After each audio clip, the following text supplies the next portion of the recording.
Good morning students. आज का हमारा टॉपिक है Rajasthani school of miniature paintings. Rajasthani लघु चित्र शैली। राजस्थानी लघु चित्र शैली के इतिहास में राजपूत चित्र शैली एक प्रमुख स्थान रखती है, जो उत्तर पश्चिमी भारत में विकसित हुई। राजपूत चित्र शैली का काल 16वीं सदी से 19वीं सदी तक माना जाता है। इस शैली को राजस्थानी, बुंदेल और हिमाचल के पंजाब के क्षेत्र में ये विकसित हुई। भौगोलिक स्थिति एवं शैली के विभिन्नता के आधार पर इसे दो उपशैलियों में विभाजित किया गया। जो पहला था इसका मेवाड़ और जो दूसरा था पहाड़ी स्कूल। मेवाड़ के अंडर उसमें उदयपुर, जयपुर, बूंदी, किशनगढ़ के चित्र आते हैं। पहाड़ी में बरसोली, गुलेर, चंबा, नूरपुर, मंडी, हरिपुर, टहनी, गढ़वाल के चित्र आते हैं। इन शैलियों की अपनी अपनी उपशैलियां विद्यमान थी। इसमें राजस्थानी शैली के विकास में दो कारकों में प्रमुख योगदान रहा।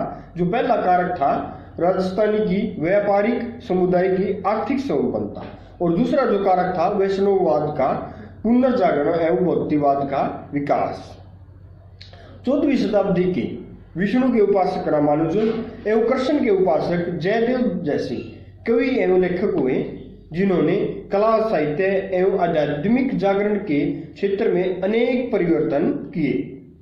कृष्ण के प्रति चैतन्य महाप्रभु एवं मीरा का प्रेम एवं निष्ठा संपूर्ण भारत में फैल गया।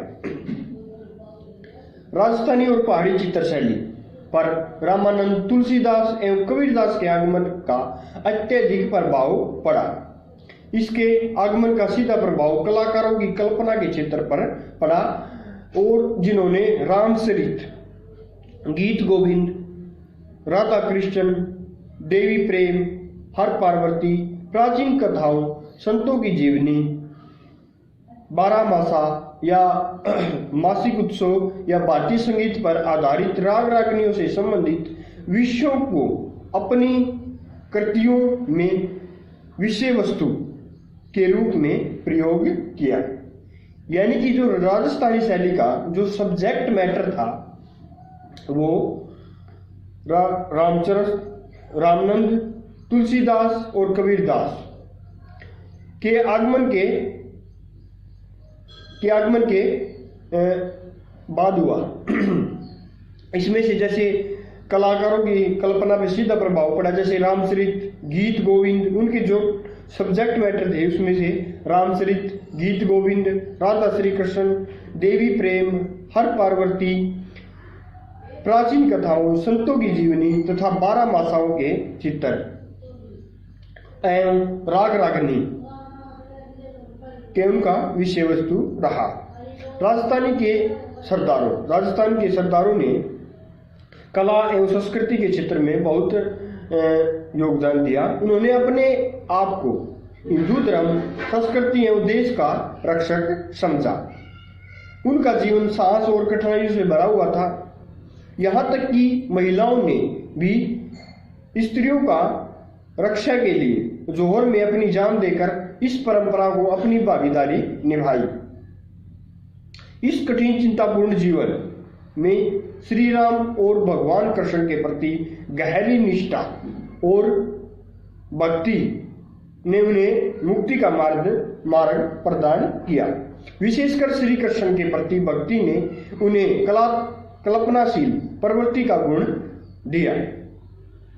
उनका प्रभाव उनकी विषय वस्तु के चयन में साफ दिखाई पड़ता है। इस बीच अनेक चित्र जो उस समय राजा एवं दरबारियों के हाथों तक ही सीमित थे, वे सामान्य लोगों के पास जाने लगे। कल्पना के प्रति उनका लगाव था। उनकी अनुभूति उनके द्वारा अपने चित्रों में धार्मिक विषयों का चयन को देखकर होती थी। उनमें से रामायण, महाभारत, गीत गोविंद, कृष्ण भक्ति एवं भागवत पुराण के चित्रों के लिए विषय वस्तु का चयन किया। सूरदास, केशवदास, बिहारी लाल की रचनाओं पर आधारित 12वीं सदी में बंगाली राजकवि जयदेव रचित गीत गोविंद को इस प्रकार के चित्रों के लिए राजस्थानी शैली में अधिक लोकप्रियता प्राप्त हुई। इस ग्रंथ में राधा और श्री कृष्ण को गडरी के रूप में उसकी पृष्ठभूमि को दिखाया गया है और उसकी लीलाओं को, उसके प्रेम और आत्मा से परमात्मा को मिलने का संकेत को दर्शाया गया है। इस सभी चित्रों में प्रेम के सभी भिन्न भिन्न रूपों में चित्रित किया गया है, जैसे नायक नायिका भेद यानी कि हीरो हीरोइन, लोक कथाएं एवं बिरहा इसके साहित्य कृतियां के आधार पर थी। जैसे साहित्य कृतियों में जैसे ढोला मारू, सोनी महिवाल, लोरचंद, दाऊद मौलाना के द्वारा लिखी गई लोकप्रियता विरहा के आधार पर किया गया। संस्कृत में लिखी बाण भट्ट कादंबरी, रसिक प्रिया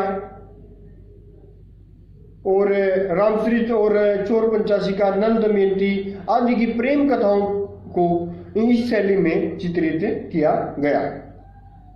ये सभी राजस्थानी शैली के सामान्य जीवन के चित्रण के उदाहरण हैं। इस सभी परिवर्तनों का कारण 14वीं सदी का सांस्कृतिक जागरण था, जिनकी लहर संपूर्ण मध्य एवं उत्तर पश्चिमी भारत तक फैल चुकी थी। राजस्थानी चित्र शैली में प्रबल मौलिकता और स्पष्ट रेखाओं एवं चमकदार रंगों का मिश्रण पाया जाता है। मुखों की आकृतियों में स्थानीय दृश्य, मुखों के प्रकार और स्थानीय दृश्य एवं तकनीकी विभिन्न उपशैलियों में देखने को मिलती है। भारतीय साहित्य की इस तरह राजस्थानी शैली भारतीय जीवन के विभिन्न प्रकार की भावनाओं को प्रतीकात्मक ढंग से चित्र में व्यक्त की गई है। भारतीय जीवन, इसकी प्रकृति, दैनिक क्रियाकलाप और चित्रों को इस शैली में एक विशेष गुण प्राप्त किया। जो भारतीय जनजीवन था उसकी प्रकृति थी, दैनिक क्रियाकलाप थी, जो डेली बेस के जो कार्य थे उन पर आधारित इस शैली ने विशेष गुण प्राप्त किया। इस शैली की एक विशेष प्रमुखता यह थी कि भिन्न भिन्न विचारों के लिए अलग अलग रंगों का प्रयोग किया गया है, जो स्पष्ट दिखाई देता है। रंगों का सहमिश्रण में कलाकार ने अपनी पूरी समझ को व्यक्त किया है। अलग अलग रंगों का प्रयोग भिन्न भिन्न अर्थों के लिए किया गया है। लाल रंग ऊर्जा, स्वेग और क्रोध प्रकट करने के लिए किया गया है। पीला रंग आश्चर्य और भूरा रंग कामुकता के लिए प्रदर्शित किया गया है। ये रंग विशिष्ट संगीत की संधियों का भी प्रतीकात्मक करते हैं, यानी कि सिंबॉलिक प्रतिनिधित्व करते हैं। जो भारतीय कला के रागमाला चित्रों पर भी प्रमुख विशेषताएं थी। रागमाला चित्रों की एक प्रमुख श्रृंखला जिसमें प्रयुक्त चमकीले रंग और सुस्पष्ट रेखाएं, इसकी प्रमुख विशेषता इस चित्रों में व्याख्या तथा व्यक्तिगत कल्पना और समय के अनुसार भिन्न भिन्न तरीकों से की जा सकती है। विषय वस्तु का चयन में मिथ्यक कथाओं को दर्शाया गया है तथा भावनाओं में पूरी तरह व्यक्त की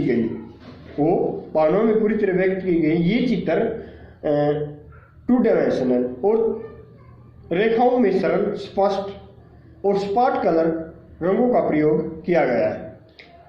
सभी आकृतियों को एक ही आयाम में दिखाया गया है और पृष्ठभूमि पर विशेष ध्यान नहीं दिया गया। चमकीले रंग लाल, नीले, पीले एवं हरे रंग में आकृतियों में विशेष चमक प्रदान करते हैं, जो पृष्ठभूमि में बिल्कुल अलग है। इस शैली में यह भी देखा जा सकता है कि जब एक कलाकार किसी एक नारी की आकृति बनाता है तो दूसरी नारी आकृति भी पहली नारी आकृति जैसी बनाई जाती है। शायद ऐसा संपूर्ण नारी जगत को संकेत के रूप में दिखाने के लिए किया जाता है। सभी आकृतियों की आंखें कोमल कमल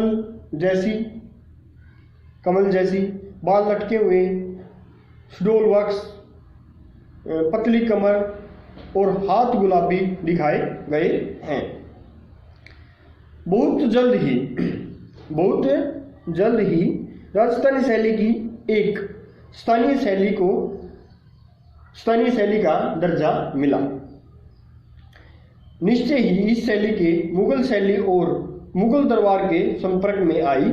ऐसा माना जाता है कि लेकिन यह भी तय हुआ था कि शैली की कलाकारों ने विदेशी शासकों के समक्ष समर्पण नहीं किया और मुगलों के आडंबरपूर्ण विदेशी दरबार शैली के शायद ही राजपूत रुचि को प्रभावित किया होगा। स्थानीय कलाकारों ने कुछ रचनात्मक तकनीकों एवं गत्यात्मक रेखाओं को अपनाया ताकि अपने सुस्पष्ट तथा स्वतंत्र रचना को अपनी अधिक प्रभावी तथा शक्तिशाली बना सके। उनकी रचनाएं जीवन के प्रति प्रेम, प्रकृति से लगाव, उनकी कल्पना शक्ति को अभिव्यक्त करती है। चमकीले रंग और अत्यधिक सजावटी आकृतियों के माध्यम से श्री कृष्ण को ग्वाले के रूप में और राधा के प्रति प्रेम को उन्होंने दर्शाया है। राजस्थानी कला का नामकरण किसी एक स्थान पर विकसित हुई स्थानीय कला के लिए नहीं किया गया। इस कला को कुछ कलाकारों ने पश्चिमी भारतीय, जैन पांडुलिपियां और गुजरात शैली के मिश्रण कर एक नई शैली के रूप में उसे विकसित किया गया। इसका केंद्र मेवाड़ रखा गया। यहाँ मुगल आक्रमणकारियों का कम से कम प्रभाव पड़ता था, इसलिए इसका जो केंद्र था मेवाड़ रखा गया ताकि इस पर मुगलों का आक्रमण कम से कम हो। और चित्रकारों ने निश्चिंत होकर इस शैली का विकास किया। तो ये तो था हमारा राजस्थानी लघु चित्र शैली, राजस्थानी मिनिएचर पेंटिंग, उसकी उत्पत्ति और विकास के बारे में मैंने बताया आपको। तो थैंक यू स्टूडेंट्स।